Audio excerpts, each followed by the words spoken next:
Hi, welcome, and happy Independence Day.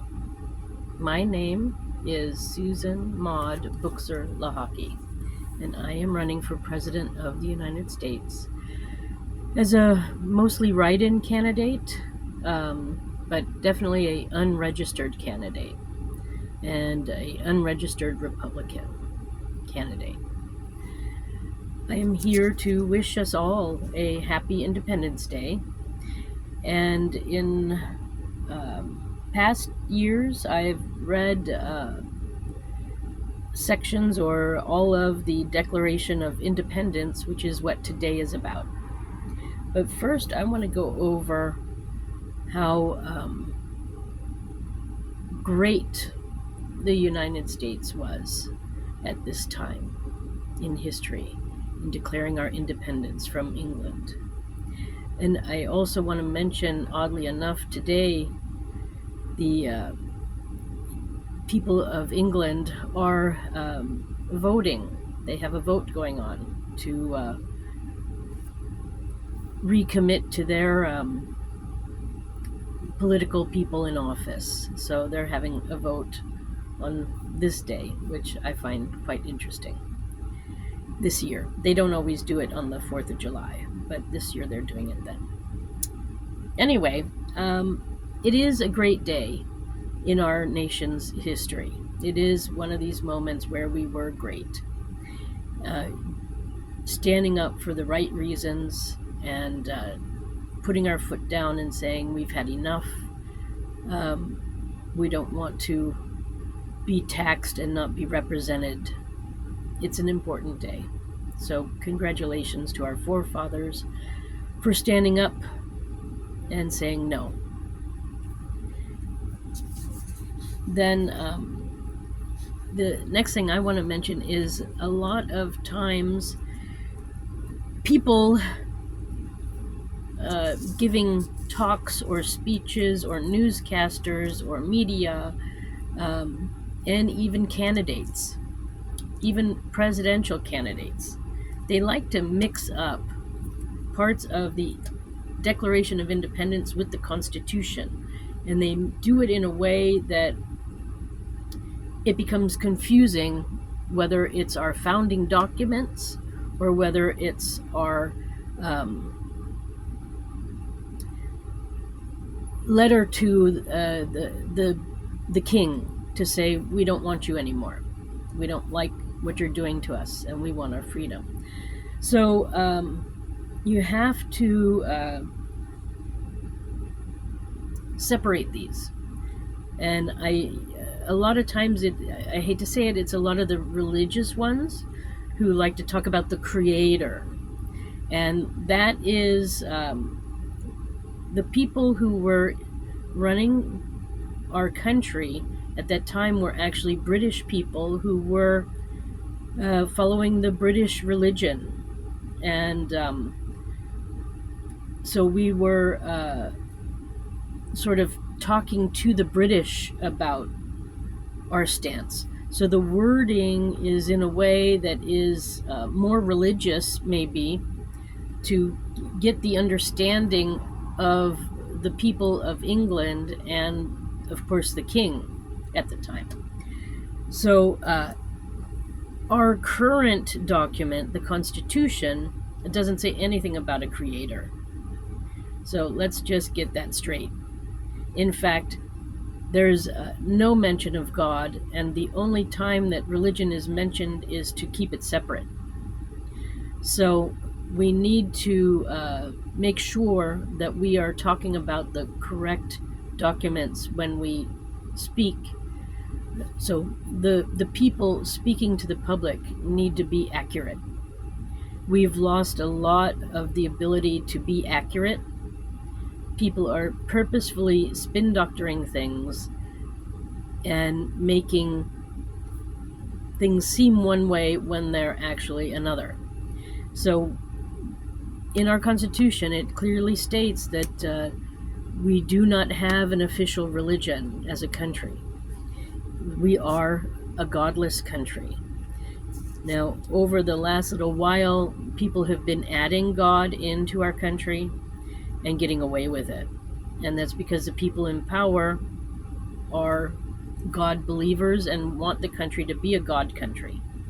But there's a whole bunch of us who want to follow the Constitution. It was written for a reason the way it was written, without a formal religion, because they didn't want to have endless wars like we've seen in Europe. And so I'm on that side of having a godless country. That doesn't mean that you, the public, cannot follow a god of your choosing. There's over 4,000 religions out there, so I'm sure there's one for you. But the point is that we are supposed to be a godless nation. The nation. We are simply, we do not put one god over the other. We are godless. And like I said, that doesn't mean that you, the people, cannot have a god. You can worship whoever you want or however you want, as long as it doesn't hurt anybody. So that's, I just wanted to clear that up with the people who like to throw in the creator, because like I said, that was the U.S. citizens or future U.S. citizens who were trying to talk to so the English, so England and the king, they were trying to, because the king, I believe at that time, was already the head of the church in England. So they had to bring in religious terms actually into the document to separate from the British crown and everything. So anyway, it is a day where we showed our brotherhood and sisterhood, and where we became independent from an oppressive society, an oppressive government. And we were right in doing that. And not only by us doing that did we free ourselves, and we opened the door to future freedoms for all the people of the United States, of the country that eventually became the United States. But we also opened the door and sent out a sign that people around the world did not have to take bullying and oppression and all of these things. And so then once we gained our freedom or started our revolution, then so did France and many other countries who followed. So it was a shining light to be a free country, free from oppression. And so it was a moment where the United States was great. And in my opinion, I know the wording talks about men, and I think, at the time, mostly men were in the military, and it was the men who were like the head of the household. And again, it was that period of time. It's not this period of time.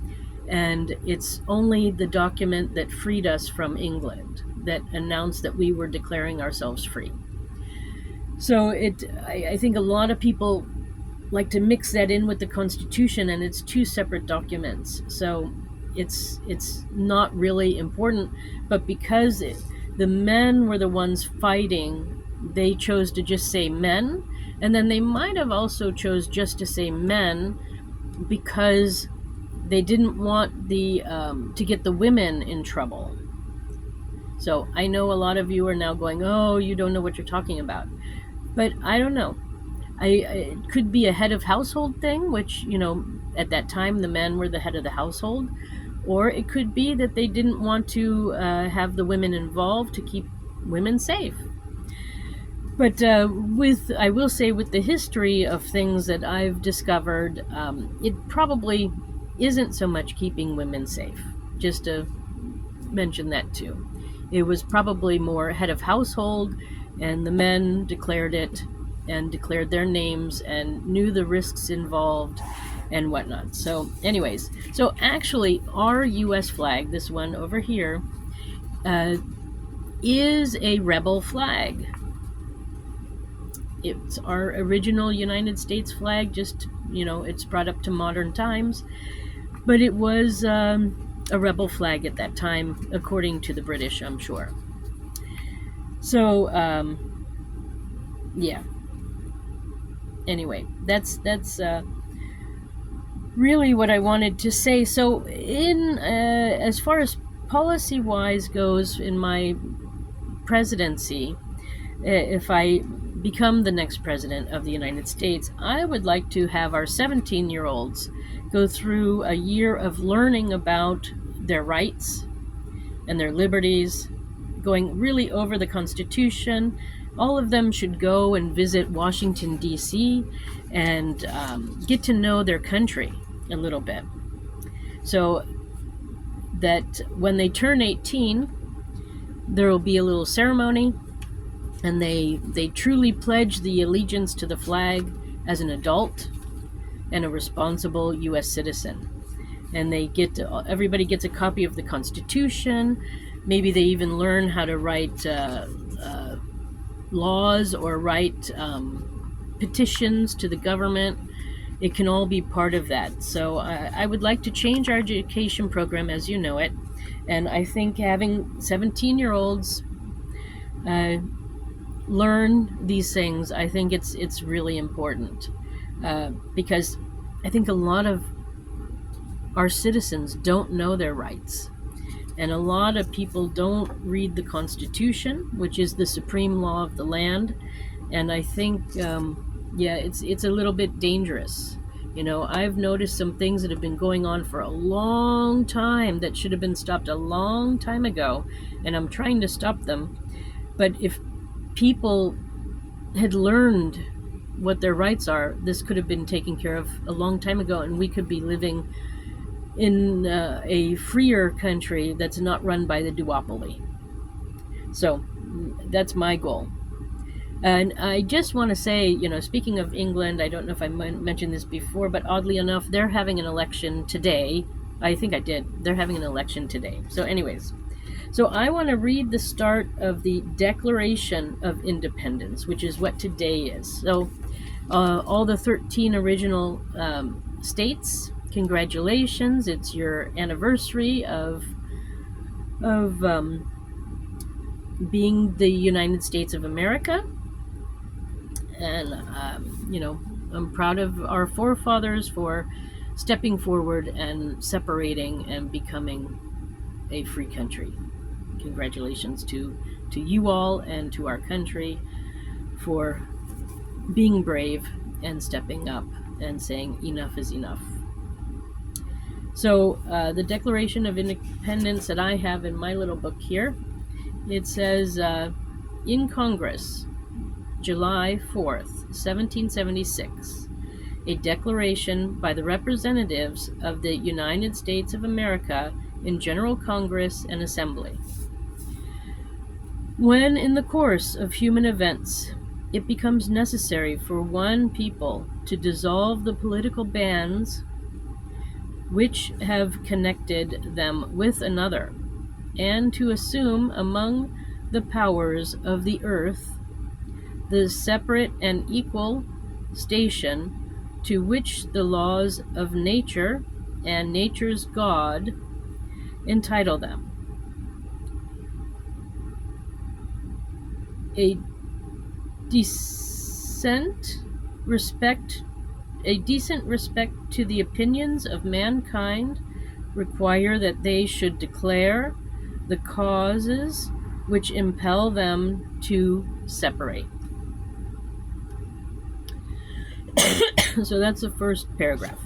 Then the next part. We hold these truths to be self-evident, that all men are created equal, that they are endowed by their Creator with certain unalienable rights, that among these are life, liberty, and the pursuit of happiness. That to secure these rights, governments are instituted among men deriving their just powers from the consent of the governed. That whenever any form of government becomes destructive to these ends, it is the right of the people to alter or abolish it, and to institute new government, laying its foundation on such principles and organizing its powers in such form as to them shall seem most likely to affect their safety and happiness. Prudence, indeed, will dictate that governments long established should not be changed for light and transient causes. And accordingly, all experience hath shown that mankind are more disposed to suffer, while evils are sufferable, than to right themselves by abolishing the forms to which they are accustomed. But when a long train of abuses and usurpations, I don't know if I'm saying that right, pursuing invariably the same object, evidences a design to reduce them under absolute despotism, it is their right, it is their duty to throw off such government and to provide new guards for their future security. Such has been the patient sufferance of these colonies, and such is now the necessity which constrains them to alter their former systems of government. The history of the present King of Great Britain is a history of repeated injuries and usurpations. Again, sorry, I'm not sure if I'm pronouncing that correctly. All having in direct object the establishment of the absolute tyranny over these states. To prove this, let facts be submitted to the candid world. So I am not going to read the list of grievances that are here. I will post a video after this of other people reading that. And I just, because I read too slow and it's not interesting, or maybe I read it anyways because I would like to read it again. Maybe I'll just make another video with me reading it. Anyway, as you hear, it's directed to the King of Great Britain, and they're tired of the repeated injuries that were going on and abuses. And they wanted to address it to the whole world and to the king. And they did. And that's why we celebrate this day, because it was on this day that they all signed it and sent it off and everything began. So congratulations to the United States of America for being brave and bold and stepping up and not putting up with, abuse. And that's a little bit what we're seeing now. We're still, sadly, a new group has taken over, the duopoly, and they are abusing us now too. So things are a little not so pretty right now. We've had a lot of issues about our government at the moment, and it is an election year. So there's a lot going on. But study your information, make sure you're hearing properly, and know your rights. So the Bill of Rights, I started going over it. I have to continue also on that. Anyway, I'll be coming to your town soon. If you see me, just shout out to me.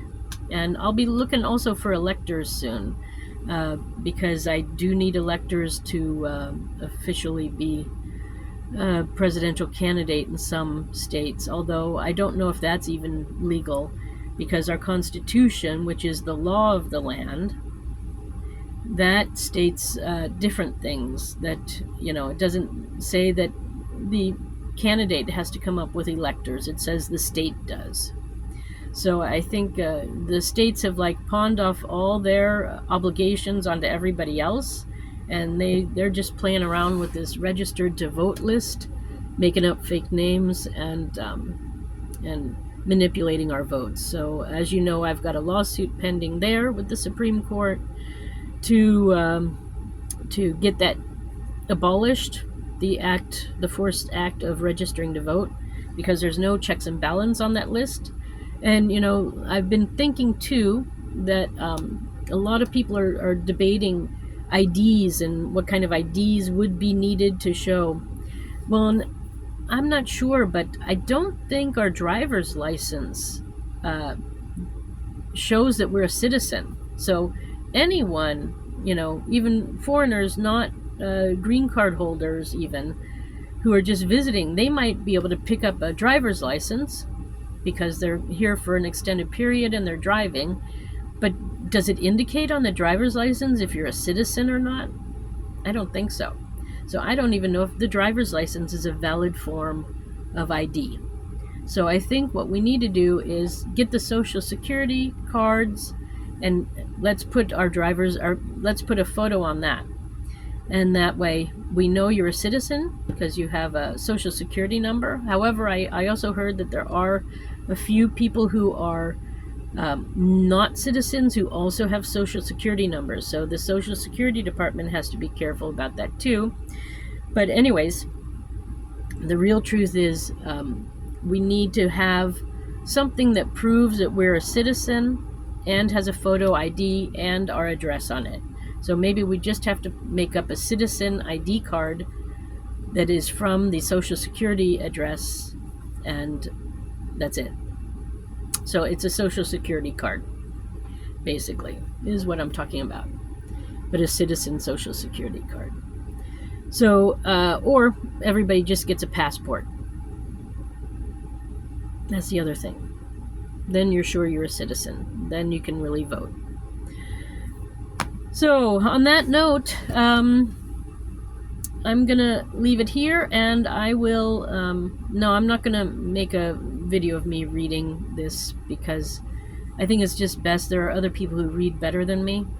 So I'm going to let other people, I'm going to post something with the entire Declaration of Independence after this video so that if you want to listen to it, you can. All right. So anyway, thank you very much for stopping by. I will be coming probably to your state and town soon. I will give an update probably every day now about my campaign and how it's going. It's now time for me to go around and apply to all the states to say that I'm running for office and to announce it officially. And so, yeah. Anyway, thank you for stopping by. I wish you a nice day wherever you are, and happy 4th of July. Happy Independence Day. Bye.